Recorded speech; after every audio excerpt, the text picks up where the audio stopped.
To replace a motor on your CleanTech hand washing station, you will need the following items: a screwdriver Phillips head number 2, a pair of channel locks, 4 Scotch lock connectors or wire nuts if you have them, some silicone to apply on top of the motor, a pair of snips, and a 3/8 nut driver.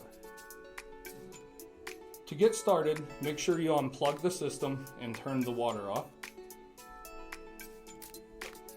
Once the water in the system is unplugged, go ahead and remove the solution door to gain access to the cover. This is where you'll use your 3/8 nut driver to remove the number 10 nuts and remove the top cover. Next, you will want to disassemble the cylinders by removing the drive belts and simply pulling out the cylinders to gain access to the motor mount plate. Then you will want to locate your red and black wire labeled as A2 that are connected to the blue Scotch locks inside the system. Then, using a Phillips number 2 screwdriver, remove the 4 screws displayed on the video. Once the 4 screws are removed, remove the plate and begin unscrewing the motor from the plate, again using your number 2 Phillips screwdriver. With the new motor in hand, grab your silicone and apply the silicone around the base of the pulley.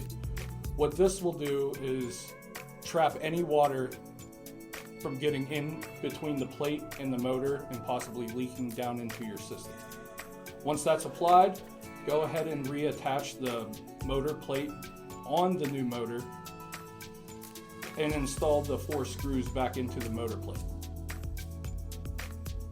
Place the motor wire inside the hole inside the basin and attach the 4 screws that mount the motor plate to the basin.